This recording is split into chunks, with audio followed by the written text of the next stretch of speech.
Hello and welcome back to Tinker Talks Guns. In the 19th and early 20th century, the British thought a fine way to maintain discipline in their colonial properties and to discourage rioting, shotguns were good for crowd control.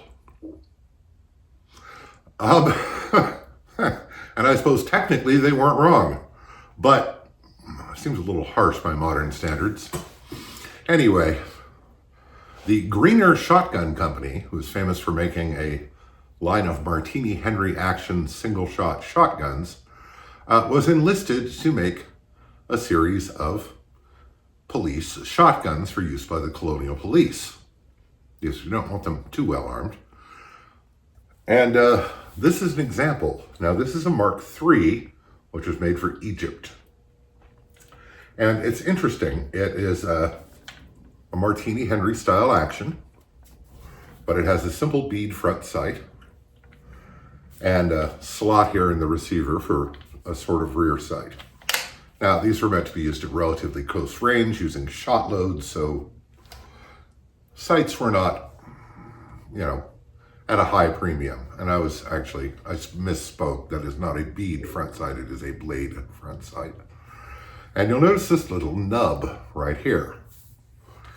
And the story is that this little nub, which projects past the barrel just a little bit, is because the police like to, apparently, it's interesting, it pops open rather easily. Like to lean on their shotguns. So the little metal toe that sticks out was to keep the muzzle clear while they were doing that. And it has a lot of typical Martini Henry features. It does, not terribly forcefully, but it does eject the cartridge when the lever is opened, which, as we've seen, opens very easily. And it has an indicator on the side that tells you when it's cocked. That's what this little teardrop device is. And you will see, when I remove the safety and pull the trigger, it moves just a little. And when you cock it, it moves back. So in theory, you can tell and feel when the gun is cocked. Now, this also has been fitted with a safety, an automatic safety, that whenever the gun is cocked, the safety is applied. And it's pretty neat. This is marked EG Mark III, or Egyptian Mark III. And these were a little special. Now, the Greener shotguns were made in a variety of gauges. This one is kind of its own thing, because apparently there was a problem with these winding up in the hands of bad guys who would then commit crimes with them, and then the shotguns would mysteriously be back in police possession without any arrests being made. The Egyptian police, under colonial rule, seems to have been notoriously corrupt and would loan or perhaps rent their shotguns out to hooligans to do bad things with. So that necessitated a rather unique cartridge, because they didn't want baddies who got their hands on these to be able to use standard shotgun ammunition. So this brass shotgun shell is a 12 gauge base neck down to 14 gauge. So you can't fire either 14 gauge or 12 gauge shells in this shotgun. But that was not sufficient. You'll notice this deep ring around the base of the cartridge. And that's because the firing pin had 3 prongs. And in order for the center one to hit the primer, the other 2 prongs had to be able to go into this annular ring deep enough for the firing pin to strike the primer. So that conventional ammo could not be used at all because it doesn't have this ring. And it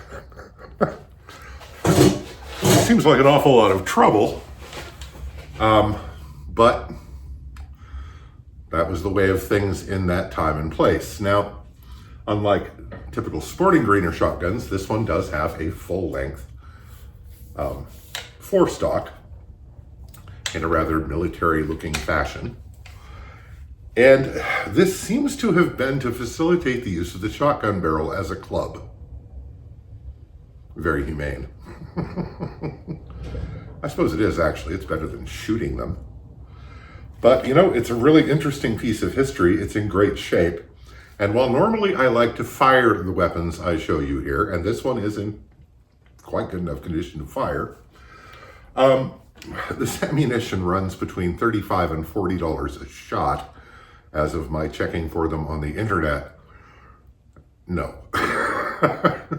But it does seem to be a simple card, fiber card over the shot charge, which would be some sort of shot. I don't know what they used. If they were serious, I'd imagine they'd have used buckshot. If they were just trying to annoy crowds into going home, they might have used birdshot, which would be very unlikely to be lethal. But calling this a less lethal weapon might be stretching things a little bit. But it's very cool. I'd love to have one in 12 gauge, in proper 12 gauge. It has a sling swivels so that it could be carried conveniently by the police or their criminal friends. And typical, it has this barrel band here, secured by a screw clamp that also holds the swivel, sling swivel. And the end cap is just a hollow metal cap that fits over the wood and is secured by screws on either side. And it's heavy, but it handles really nicely, points very well. It's hard to imagine Greener making a bad shotgun. That lever popping open easily, I don't know if that's a feature. I suspect not.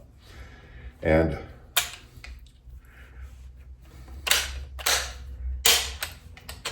it does not pop down easily when the shotgun isn't cocked. So I expect it's made that way. And again, you can see the safety setting automatically as soon as you cock it. It's a very cool gun. A local collector is allowing me to present this to you. It is not my gun. And it's really, really neat. And I don't know what these go for, because I did not find one for sale with a quick search. But it's really, despite its dubious history, it's really pleasant to handle, despite the full-length wood forestock making it rather heavy. Of course, it swings really nice. As I said, I'd love to have a Greener shotgun in a conventional cartridge, like normal 12 gauge. But, you know, we'll see what happens. These were apparently produced for quite some time. Production started in the 1920s. I am not sure at what point they started making the Egyptian model that takes the special ammunition. I wasn't able to determine that. Anyway, so very neat shotgun, very interesting piece of history, and pretty cool. So I'd like to thank my supporters on Patreon. This is very much a shoestring operation, and your contributions help more than you know. I'd also like to thank channel benefactors, like those individuals and businesses and people like the collector who is allowing me to present this, who have helped the channel in innumerable ways and really helped make it work. So I hope this finds you well. Stay safe, take care, and I'll talk to you again real soon.